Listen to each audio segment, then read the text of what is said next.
I just didn't want to be one of those builders that was tied to the desk, more than 8 hours a day. Always considered myself a bit of a numbers guy, but I soon learnt that I wasn't across my numbers as much as I should have been. I was definitely naive, thinking as long as there's money in the bank account, we're doing okay, right? I wanted to grow the business, but not in a way where I had to be doing everything. My main aim is to be able to step back from the day-to-day running of the business, and focus more on the business as a whole. That's something that the APB has definitely taught me. This is Professional Builder Secrets, the #1 podcast to help you grow your building company safely and securely. Brought to you by the Association of Professional Builders. Join us every week as we talk to industry experts and your fellow professional builders on everything you need to know to generate more leads, more sales, and higher margins while improving the building experience for your clients. We've got another exciting episode from the Professional Builder Secrets podcast. Joining us today is Keiron Moore, Managing Director and Owner from CKS Projects Australia. Keiron, welcome to the show. Yeah, hi Bosco. Thanks for having me today. I'm really excited to chat with you. We're excited to have you as well, my friend. So tell us a little bit about how did you get started and your journey as a builder, and what does CKS specialize in? I'm throwing you 3 questions all in one go. That's okay. So yeah, look, we're a small boutique custom home building company here in the Illawarra region, which is on the New South Wales south coast. We have a staff of 7 people, including myself. So I think the second question you asked was, so how did we get started on our journey? Yeah. Well, Bosco, going right back to high school, I loved woodwork and making things with my hands. I remember in the school holidays, I used to go work with my cousin who had a commercial building business, doing commercial fit outs, mainly large leagues, clubs and that kind of thing. Yep. And I would just basically tag along, labouring and do what I could to help. Probably just getting in their way looking back now. But, I really enjoyed being in that building environment. So from there, when I was old enough, they offered me an apprenticeship, which I was lucky enough. And I completed the apprenticeship working on commercial building sites. Mainly It sounds like you've been in the space for a while, and it sounds like you organically just fell in love with this particular career. Yeah, that's true. I have been around for a while. Probably been in the industry, I think, going on the 27th or 28th year now. Right. And still love it. When did you decide to start your own building company? And, tell me a little bit about your mindset going into this, new daunting adventure where you're no longer working for someone and you're doing it for yourself. What did it take for you to take that next step? Yeah, I guess in my senior years, being an apprentice, working in those large commercial sites, I was constantly around working with bigger builders. I was around site foremen all the time and dealing with site managers. And I remember just looking at them when I was younger going, wow, I want to be that guy. I want to be that guy on site. So yeah, I guess from that really entrenched in me that, I wanted to get into, running my own business one day. And then I guess I just set the task going forward. I finished my trade and I went on to do my builder's license course and also a diploma in project management. Okay. And from there, that sort of led me into more management side on commercial building sites. So I got to start as like a sub foreman, which is, I guess, which is one step under running the site. And then as the years progressed, and I got the opportunity to become a foreman. And then I moved on to more higher level management as a project manager. And I did that for 10 years. And that really sort of gave me the experience to see, how a larger building company operates. And, I really enjoyed that for about a decade I was doing that. But I think the time came, I think I was starting to get a bit bored, Bosco, and I knew I had to venture out and start my own journey. And that's where CKS Projects was born. When I started the building company, it was me and my father-in-law, and actually my brother-in-law was involved as well. And we're just doing small townhouse developments and sort of spec building for ourselves. That was around in 2014. And I guess working on these types of buildings, and I was working on waterfront and high exposure sites. I started to get clients or people just coming past and, asking me if I could quote on their home that they were looking at starting. And that's really where the company sort of took off. And that was around 2016. So tell me a little bit about, your ambitions with your building business, and perhaps we'll cover the era before you met the APB. What were some of those ambitions, and what are your ambitions today as far as your building business as well? Well, I guess I'm a very sort of all or nothing kind of guy, Bosco. Mm, And you could say I was probably too ambitious with thinking I could build everything at the start. So coming from that commercial background and then starting a residential building company, mhm. I guess I was at the start, I thought I could do it. I could do it all. I could build a commercial building. I could do industrial buildings. I could do residential. So I was very ambitious when I was young or younger in my business years. Yep. You said you were very ambitious. You wanted to take on more projects. Tell me a little bit. At what point did you realize that you needed to have some structure? Was it the fact that there was just a lot going on at the same time? Did you just bite off more than you could chew? Yeah, really, for me, what it was, I just didn't want to be one of those builders that was tied to the desk, more Mhm. than 8 hours a day, working during the day, coming home, quoting at night. It's all too common with builders these days. That's just how they run their business, particularly with small builders. Mm. They're on the tools during the day and, coming home and spending their nights quoting and doing the management side of things. So, that not wanting to do that, having a young family, Yeah. I knew that just wasn't going to work for my lifestyle. I definitely wanted to have a good work-life balance. Right. So, that was sort of the real awakening for me, that I knew that I wanted change and wanted to do things different. I guess I started researching and looking at ways I can improve myself or improve the business. So tell me, how did you discover the Association of Professional Builders? Was it at a critical stage in your business career? What were you looking for at the time? It was around March last year. We'd just been through, I guess, what we thought the worst was COVID. And I was at a stage where I wanted to grow the business, but not in a way where I had to be doing everything, wearing all the hats, as they say. Mhm. So as we all do, I started Googling and, to try and find the answer. And I came across some advertising for the APB. And at first I sat in the background just following their social media and email campaigns for a few months. Yeah. Then I saw a familiar name of a person that was a member of the APB. And I started researching and seeing what success they were having. And I think that was, for me, that was the catalyst. I Right. thought, okay, I'll take that leap and join the APB and And never look what back. and what's it been like working with the APB? What have you noticed about yourself and your business as well in the time that you start working with them? Oh, look, it's been great. It's definitely been a real eye opener. As I said before, me being an all or nothing kind of guy, once I became a member and then I heard they had a private mentoring program, I knew this was the right choice. As I needed some accountability to follow their programs and their systems. So, like I said, all or nothing. So I joined the APB and then I also joined their private mentoring program.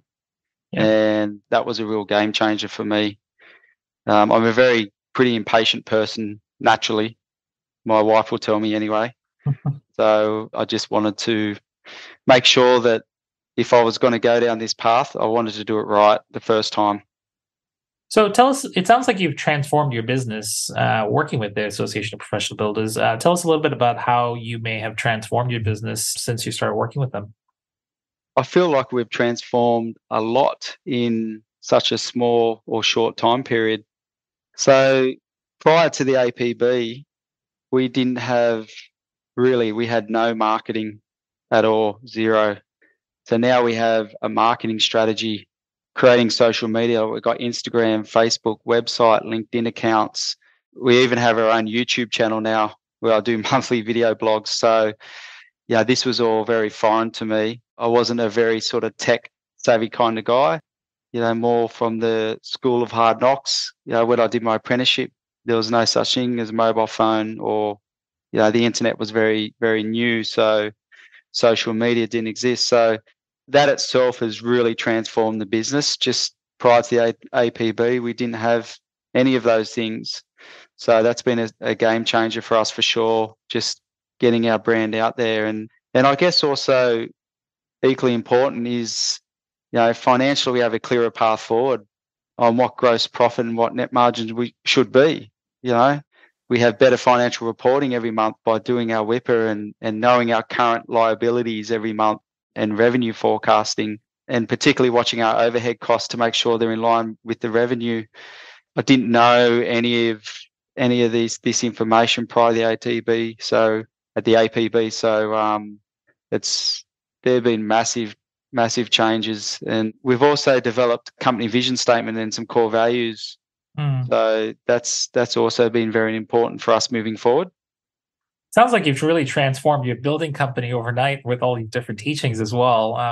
I'm familiar with a lot of these concepts because we've had a lot of them brought onto the podcast as well. So I'm smiling internally because you've just listed probably about 7 or 8 different things that we've covered, in past episodes that you've gone through. So it sounds like you've had some quick wins and some fast transformation as well. Yeah, I like to think so. I've certainly immersed myself into the APB world. Yeah. I'm definitely a big fan of the podcast. I don't think I've ever missed one episode, Bosco. So I'll take that as a compliment, my man. We've had a few thanks. seasons of it, but tell me a little bit about your, let's start off with some technology. So you talked a little bit about marketing and vision and statements. What type of technology are you using today? Especially, you talked about the fact that there was a time and era where social media didn't exist. So how do you go from that to all of a sudden now looking at CRMs and systems like that, Yeah, definitely. Look, like I said, I'd never considered myself to be, a super tech savvy kind of guy. However, but I could see these younger builders coming through the ranks and, having these great social media accounts and for us not even having one, I was kind of like one of those old school builders where, you thought a referral was all you needed to get by. But I soon learnt very fast that it's not a very good way to rely on that or to base putting all your eggs in one basket. That's essentially what I was doing. Yeah. So as well as all the social media accounts, we've introduced a project management software that manages our budgets, and also keeping clients informed of progress and scheduling and contractor management. But you've become really proactive in everything you're doing. It sounds like your communication, your marketing, your technology, it sounds like you've gone from a reactive business to a very proactive business. Oh, 100%. Like before APB, I didn't know what a CRM system was. And we've now got a CRM system implemented and we're using it, to track any new inquiries and nurture our leads and with email marketing campaigns. Like it's just amazing. And we're also using overseas virtual assistants to help out with admin tasks, copywriting, 3D rendering, you name it. We're just, really implemented a lot of things fast and we're just seeing the changes happen. You weren't kidding. You weren't kidding about going all or nothing. Yes, I wasn't kidding. Yeah, I think I'm getting a bit of a name for myself in the APB, Mr. Implementation, I've been told. Well, I'm sure that's coming from one of the coaches, that's for sure. Well, look, tell me a little bit about, some of the critical impact. You've obviously, done all these things. You're seeing a lot of activity happening. If you think about results, like quick results or quick wins, can you tell us a little bit about where you're seeing the most positive impact today for your business? Yeah, I'd say the most critical or positive impact is definitely financial side of things was the biggest one for me. Yeah. Always considered myself a bit of a numbers guy, but I soon learnt that I wasn't across my numbers as much as I should have been. So, knowing my numbers and being able to benchmark them to industry standards was massive. Because I didn't even know what the industry standards really were until like the APB explained or showed what they should be. I was definitely naive, thinking as long as there's money in the bank account, we're doing okay, right? And I mean, that's important. Don't get me wrong. There's so many other metrics that are involved to truly see how you're operating monthly, quarterly, and even yearly. So that was probably the main critical impact. And then also niching, getting a clearer direction for the business moving forward. Right. Setting quarterly, 1 year and 3 year targets. Just having a business plan and tracking our progress against it. It was a big improvement. Like I said, we originally, when I first started the business, I thought I could do it all, in commercial, residential, industrial. But now, we're specifically niching the, high-end custom home new builds, and that's the market we want to be in. And so that's the market we're really focusing on at the moment. Now, how have you approached your marketing and sales specifically? You talked a little bit about revenue, and typically that associates itself to pipeline, perhaps, or your CRM as well, right? So, how have you approached your branding and your marketing and sales? Your website looks really clean and fresh as well, having done some research on it. Yeah, thanks for that. I appreciate that comment. Well, firstly, after joining the private mentoring group and working with my executive coach, Jacob, I quickly realized we had no marketing, period. Like, it just didn't exist. So that was one of the first things that we knew we had to work on. So, like I said, I was a builder. I thought that word of mouth or referral was how everyone was doing it in my market. But yeah, as I said, that was definitely wrong. So, with the help of APB and their rewards partners, I used smarter websites, and we engaged them to build us a new high converting website based Wow. on the APB model.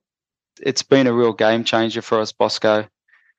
Just having a site that you can refer people to rather than going through the spiel of trying to sell yourself to everyone, every new potential client. It's been great for us. But also to that, we've started an Instagram and Facebook account, and then later on we joined the world of LinkedIn, which we're just still sort of navigating, and we're early days with the LinkedIn side of things. And yeah, just really focusing on building up our social channels and getting our brand more known, letting people know what we do and what we're about. Yeah. So it sounds like you took a leap and you jumped all in. And it sounds like, you obviously, it takes a lot of, some people call it bravery, but it takes a lot of courage to go, hey, I'm going to put myself out there. I'm going to invest in myself, in these systems and in the coaching. Why do you think it's so challenging for builders, building company owners to change their ways or to, take that leap? Is it more fear that you have to conquer, or is it just that your role is just isolating and you don't have a lot of people to talk to? All the above. All the above. You can tell I've been hanging out with way too many builders. You have. Like, fear is definitely something that I feel that a lot of builders face. Yeah. I mean, you don't know what you don't know, right? Yeah. And I mean, most building company owners come from a trade background, and the education we receive is more focused at the product, not so much, running a business. So, and I also don't think the principle of building has changed much, if at all, in my time. Right. There's certainly new material technology that's evolving, but other than that, I feel there needs to be more education on running a successful building company like the APB deliver. So yeah, I definitely feel that's the challenge for most builders out there. So Keiron, tell me a little bit about why is clarity so important when it comes to running a building business? Clarity, I feel making informed decisions and data-driven decisions rather than emotional decisions has been the most important for me. It sounds like you've been empowered to make those decisions now, and you make them a lot better and more confidently as well, from what you're saying. Yeah, definitely. Mindset's been a huge thing for me also. Yeah. Just having a good frame of mind and having a clear direction of where I want to be, having that business plan that I can keep going back to, and having that focus to strive for those those milestones that I've set for myself. And it sounds like you've built a roadmap now that you can refer to. So here's a question for you. You talked a little bit about when you first got in there, you had all these different ambitions and you had all these different directions, right? But I've got a question now that you've got this clarity, now that you've got this roadmap, and you seem really motivated with the direction you're going, and it seems to be pretty focused. What do you think you're transitioning your business into today? If you go, where's your business going? Where do you think it is? Because it sounds like you've got a new vision now.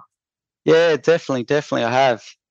Hopefully, as it's only been early days for me with the APB, my main aim is to be able to step back from the day-to-day running of the business, and focus more on the business as a whole, working on my business rather than in it. That's something that the APB has definitely taught me.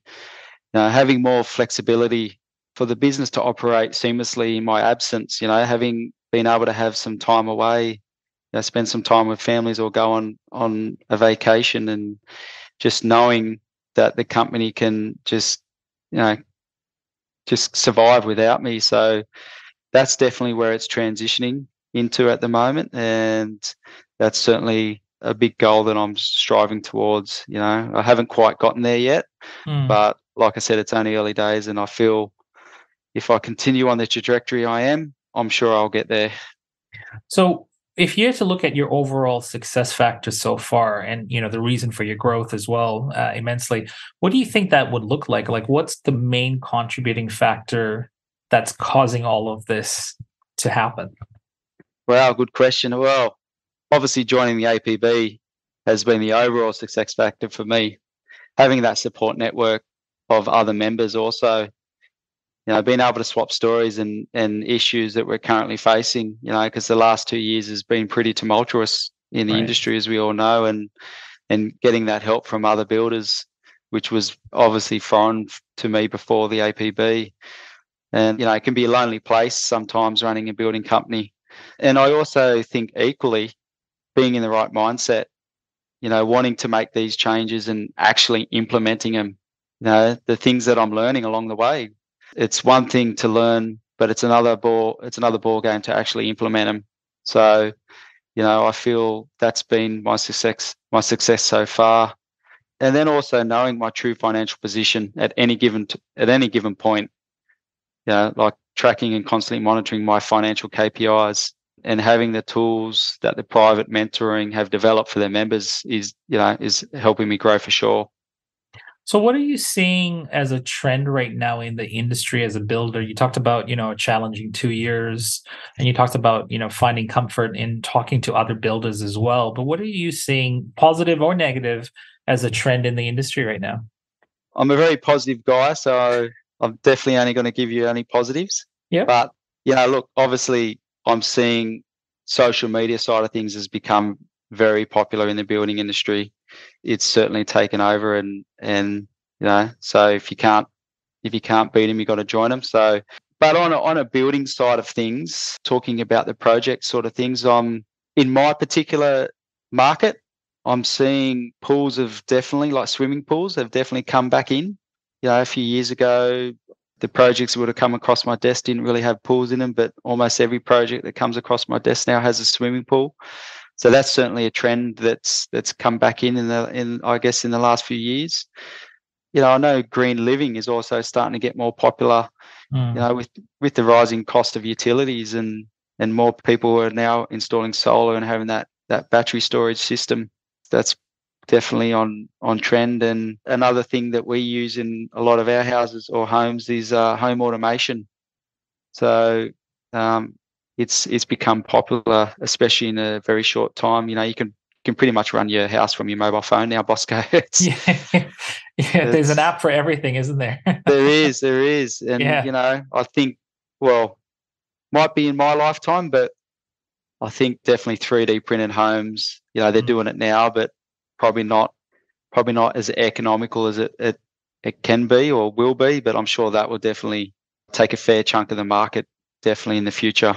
Yeah, I mean, I think I just saw a video of a robot that was working on site through artificial intelligence and robotics to actually do some construction work. And, this robot was lifting things and going up the stairs and coming down. And I was like, oh my God, this industry is changing rapidly, right? So that sounds great. You know what that means? No more sick days. no more sick days. Yeah.